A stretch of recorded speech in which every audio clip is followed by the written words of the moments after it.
Hello everyone, welcome back to my Human Art channel. It's been quite a little while since I uploaded a new video. Sorry about that. It's been an eventful few months. What happened was, frankly, my main salaried job is I'm a part-time high school art teacher at Chesterton Academy. And I started the school year in late August and promptly got sick. No great surprise there, any teacher will tell you. So I really wasn't myself for 2 or 3 weeks after that. And then, of course, I just got behinder. And with all my projects going, it took me quite a while to begin to catch up. But I have. And I wanted to catch you up on a few recent projects. First of all, on this collection of Catholic art, which I'm very privileged to have been chosen to be included in this. This is from Ignatius Press. It's called the Catholic Home Gallery. It's a really interesting concept. What they've done, and I hope to do this myself later. I've thought about doing something similar. They've included art from a number of different Catholic artists in different styles. That one was mine. That was Immaculate Heart, and this is Mary, Queen of Heaven. Very different styles, those two.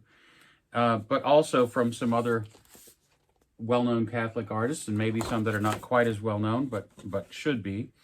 And they not only have published these in a book and very nice reproductions, but they've made it so that you can remove these from the book and then frame them if you like. So it's a really interesting concept and kind of a home gallery.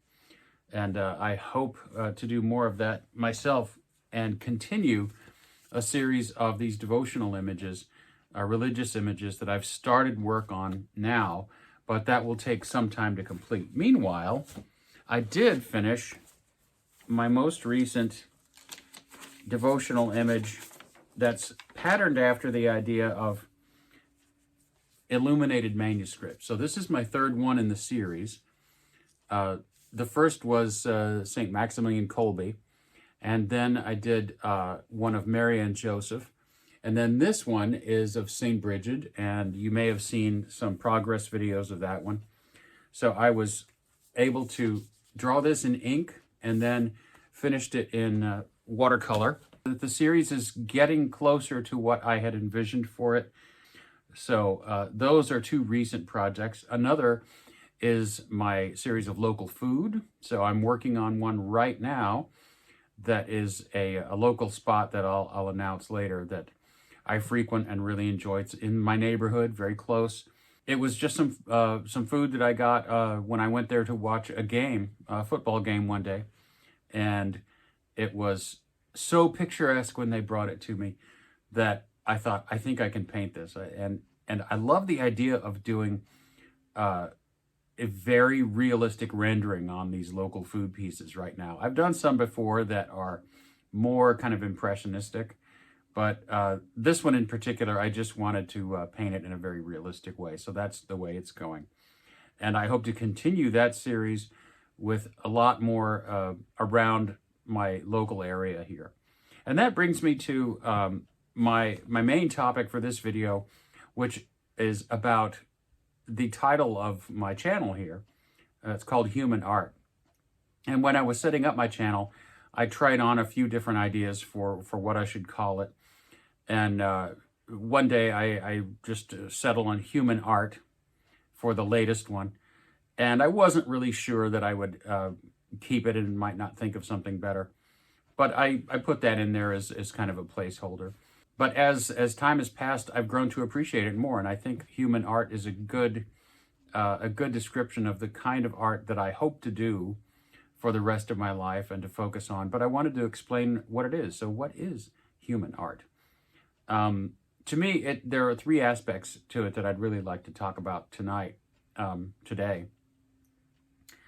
The first one is I love the idea that all down through the ages, artists have shared with us what their lives were like, intentionally or unintentionally. But every artwork tells us a little bit about the time and place where it was created and about the artist themselves. and this gets personal too. It's part of me putting down roots where I am in my neighborhood in St. Paul, uh, which has taken quite a little while. And I have thought about moving closer to where I work. But the longer I'm here in my neighborhood, the more I think I want to settle into an area and get to know the people and make this my home. Our culture encourages people to move, to go where they can make a better salary or make some better connections, or where they like the weather better, or where the town has a culture that they enjoy and that kind of thing. And that's all fine, but it means that people are more and more rootless, that they do not know their neighbors. They don't have family around them very much. So it leads to a kind of isolation of modern life. And so I love the idea of staying here just to stay here, not because it's my favorite place in the world, but because it's a place, it's my place. And so being part of the neighborhood, using this neighborhood, this area, my hometown, as the subject of my paintings is an important aspect of human art for me. Responding to my local area. So I know there are other kinds of things I could paint, grand vistas and very popular kinds of subjects. But to me, I would rather focus on the life that I have here around me. The second part of human art, creating an object that has weight and texture and certain properties in itself, is a wonderful thing. And I think it's also by far the best way to experience art. So recently I went to the Minneapolis Institute of Art and looked at some art in person. I go there now and then. It's a great collection. And I really want to encourage you too to spend some time looking at art in person. But it doesn't have to be great masterpieces. It could be any kind of artwork that's created by people and shown where you can see it in person.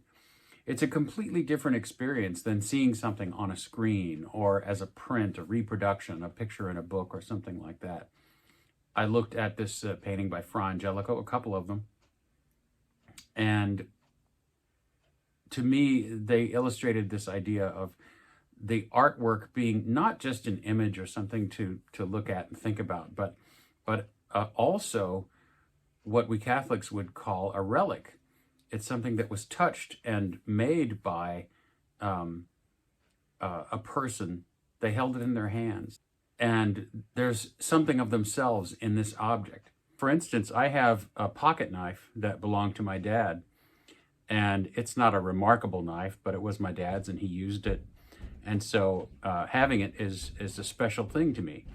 If I lost it, I could replace it. I could buy something like it. I could go on eBay or something and find an old antique pocket knife. But it wouldn't have the same specialness to me. It wouldn't have the same significance because it wasn't his. It wasn't something he used. It wasn't part of his life.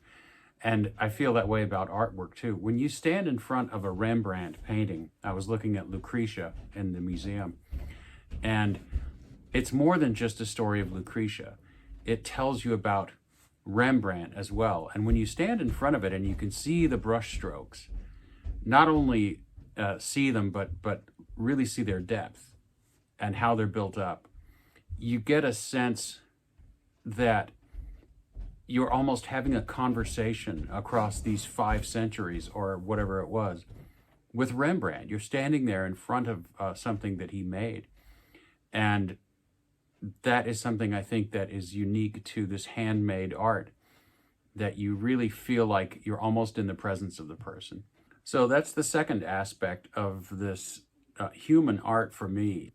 The third thing has to do, again, sort of looping back to the local aspect of it, is that I want to be able to not only make art that's rooted in my community, but I want to be able to share it with my community. It's one thing to create more major works, more elaborate pieces that are going to be expensive to purchase.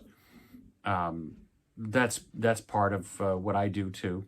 But I do want my neighbors to be able to not only see my art now and then, but to be able to afford to take some of it home, to have it.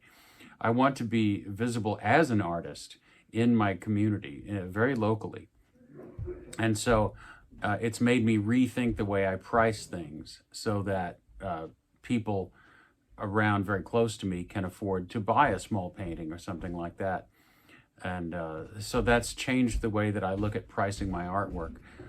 So those are a few aspects of what I call human art, art that establishes a communication, that creates a sense of being in the presence of somebody, and that has roots in the community and creates relationships, helps to establish relationships. And so these are all things that I think are very important and that I hope to keep doing in different ways. I have a number of different series I'm working on now. So I'm going to continue my pen and ink and watercolor saints. I have a whole series of leaves and water that I want to return to. I'm working now on my local food. And I have these larger devotional pieces that I'll be continuing and beginning to show too. So be on the watch for all that. I'm going to be more timely about posting updates. Thank you for joining me today. Please like and subscribe and check out my links below for my link tree and things like that. So thanks a lot. I'll see you soon.